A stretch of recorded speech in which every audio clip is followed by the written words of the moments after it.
Hello and welcome to this mission concept review presentation for Space Systems Design on Binar Prospector.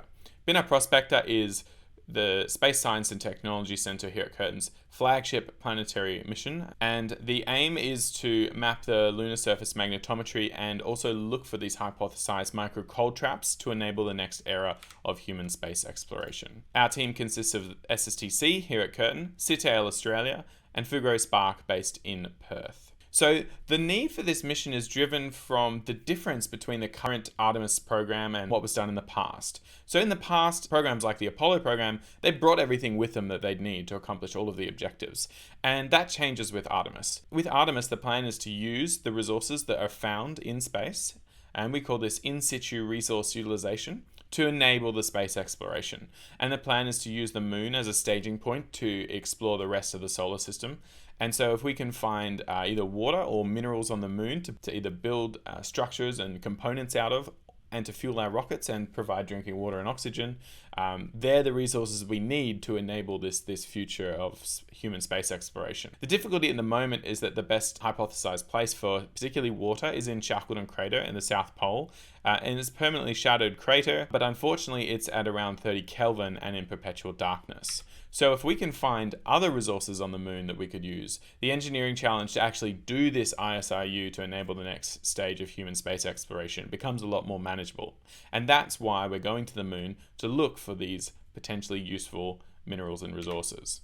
So the specific goals are to map the magnetometry of the lunar surface to identify ore deposits, to take high resolution thermal imagery near the poles to search for these hypothesized micro cold traps. And the best way to think of a micro cold trap is think about the permanent shadows in a pile of rocks, in a rubble pile. To develop and showcase the team's ability to design an interplanetary CubeSat platform and deliver an inspiring mission for Australia with tight collaboration between industry and academia. And we also want to contribute to the lunar science community and really push Australia up into the next level of key players in lunar science. The key stakeholders for the mission are these future human exploration programs, including NASA's Moon to Mars program and Artemis, the future lunar ISRU community, the Australian Space Agency, who are applying for funding, the partners, because we're really invested in demonstrating this capability for the future, and the lunar science community, who will be able to use the data.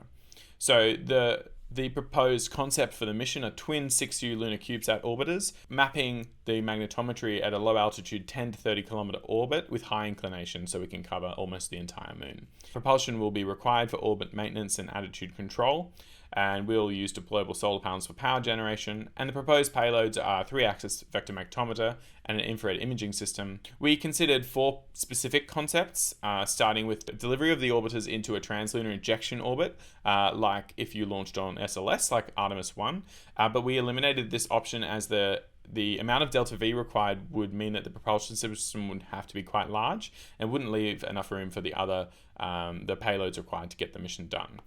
So we also considered delivery straight to the operational orbit, but we eliminated this option because we would most likely impact with the lunar surface before commissioning was complete. We'll talk a little bit about it later, but the non-uniform gravity of the lunar surface drives our orbit to be eccentric quite quickly at these low altitudes, so we eliminated that option. We also eliminated a long transfer to a low lunar parking orbit because the long time in storage increases the mission risk due to the radiation exposure and the potential for self-discharging of the batteries. So the option left on the table is a delivery to a lunar parking orbit of around 100 kilometers by a short duration transfer, so a high thrust transfer to the moon in a commercial lunar payload service or other rideshare launch provider, with a transit time of 4 to 30 days, and the required delta V to move from this orbit, the 100 kilometer orbit, to the operational orbit is around 40 meters per second, which is a lot more manageable. And this gives us the time that we need to commission the spacecraft and ensure that the propulsion system and all the control is working before we need to use it in order to prevent an untimely demise. We'll be operating the magnetometer throughout the entire orbit as it's low data rate and low power, and the infrared imaging will happen near the poles as that's where these micro cold traps are hypothesized to be present. And we will require frequent orbit determination from either the ground segment or onboard terrain relative navigation in order to correct the orbit and keep us in orbit for the duration of the mission. The performance definition, the stakeholders want to maximize a combination of the magnetometry data quality, the infrared imaging data quality, and the demonstration of the platform.